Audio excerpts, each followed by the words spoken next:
नमस्कार दोस्तों, कैसे हैं आप लोग। आशा करता हूं कि आप लोग ठीक ठाक होंगे। दोस्तों, मैं राजनीति विज्ञान बीए प्रथम वर्ष द्वितीय सेमेस्टर पर मैं अपने व्याख्यान दे रहा हूं और इसी व्याख्यान की कड़ी में हमारा जो पहला लेसन था व्याख्यान का वो संपन्न हो चुका है। मित्रों, जो पहला लेसन था राजनीति विज्ञान की परिभाषा, प्रकृति, स्वरूप, उसके क्षेत्र के बारे में, तो लेसन हमने चर्चा करके समाप्त कर दिया है उसमें व्याख्यान दे करके। इसी क्रम में हम पहले लेसन को पढ़ करके दूसरे लेसन पर आए हैं और दूसरा लेसन जो कह रहा है उसमें सारांश है राजनीति विज्ञान की अध्ययन पद्धतियां।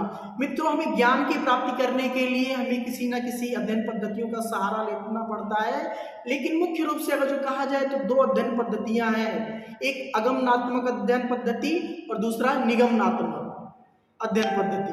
तो इन दोनों के अतिरिक्त यदि हम राजनीति विज्ञान का अध्ययन करेंगे तो हम किन अध्ययन पद्धतियों का हमें सहारा लेना पड़ेगा, इसी पर हमारी आज चर्चा होगी। और चर्चा में मित्रों हमने सबसे पहले लिख रखा है पर्यवेक्षणात्मक पद्धति। पर्यवेक्षणात्मक पद्धति से हम प्रारंभ करते हुए मनोवैज्ञानिक पद्धति तक इस लेसन में पढ़ेंगे राजनीति विज्ञान की अध्ययन पद्धतियों में, जिसमें से हमें 11 अध्ययन पद्धतियों के बारे में अध्ययन करना होगा इस लेसन में। तो आइए बिना देर करते हुए राजनीति विज्ञान की अध्ययन पद्धतियों पर प्रकाश डालते हैं। पहला कह रहे हैं मित्रों कि यदि हम राजनीति विज्ञान में अध्ययन करना चाहें तो हमको सबसे पहले पर्यवेक्षणात्मक पद्धति का हम सहारा ले सकते हैं राजनीति विज्ञान में अध्ययन करने के लिए। अब हमें जानना होगा कि पर्यवेक्षणात्मक अध्ययन पद्धति आखिर है क्या। इसमें जो अध्ययन करता होता है राजनीति विज्ञान विषय का, वो किन किन चीजों के माध्यम से वो अध्ययन करता है। तो मित्रों, ये पर्यवेक्षणात्मक शब्द से ही स्पष्ट हो रहा है कि पर्यवेक्षण करना, यानी कि ये अध्ययन पद्धति ऐसी है कि किसी हम एक जगह पर बैठकर, एक स्थान पर बैठकर के किसी प्रयोगशाला में हम अध्ययन नहीं कर सकते। पर्यवेक्षण का मतलब यदि हमें इस अध्ययन पद्धति का सहारा लेना है तो हमें उस स्थान पर जाकर के, जिस स्थान का या जिस देश की हम राजनीतिक पद्धतियों के बारे में जानना चाह रहे हैं, राजनीतिक व्यवस्था के बारे में जानना चाह रहे हैं, उस देश में जाकर के हमको इस अध्ययन पद्धति का प्रयोग करते हुए वहां से निकटता से उन परिस्थितियों को देखना होगा, उन परिस्थितियों से हमें परिचित होना पड़ेगा, तब जाकर के हम अध्ययन पद्धतियों का प्रयोग कर पाएंगे। तो मित्रों, अब देखते हैं कि कौन कौन से विचारक पहले के हुए हैं जिन्होंने राजनीति विज्ञान में इन पर्यवेक्षणात्मक अध्ययन पद्धति का सहारा लेकर के राजनीति विज्ञान में अपना योगदान दिया है। तो मित्रों, सबसे पहले नाम यहाँ पर हमने लिख रखा है जेम्स ब्राइस।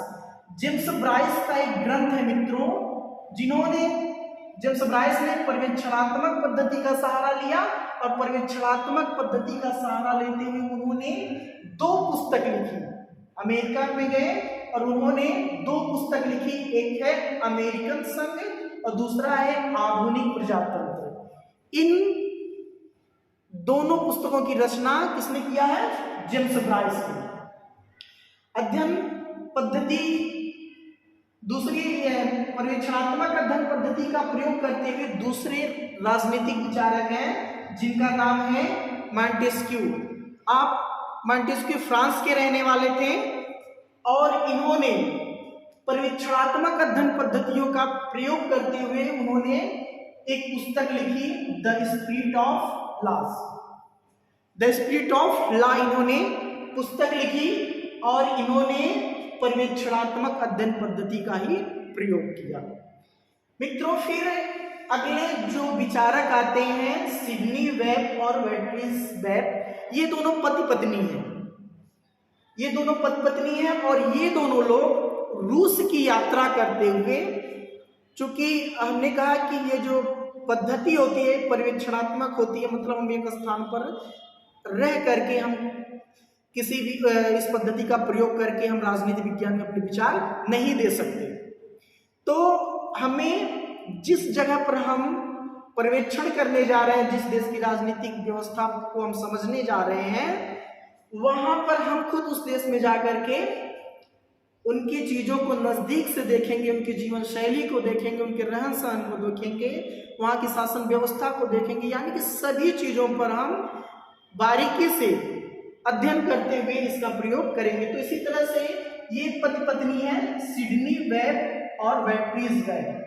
ये दोनों पति पत्नी रूस गए और रूस जाने के बाद उन्होंने अपनी पुस्तक में पर्यवेक्षणात्मक अध्ययन पद्धति का प्रयोग करते हुए एक पुस्तक लिखी जिसका नाम था सोवियत कम्युनिज्म, मतलब हिंदी में कहा जाए तो सोवियत साम्यवादी। यह बैटरीज और सिडनी बेल की पुस्तक है। अब देखिए मित्रों, हम किसी भी अध्ययन पद्धति का जब प्रयोग करते हैं तो उस अध्ययन पद्धति की कुछ अपनी एक सीमा होती है और सीमा के साथ साथ उस अध्ययन पद्धति का प्रयोग करते हुए में सावधानियां भी बरतनी पड़ती है।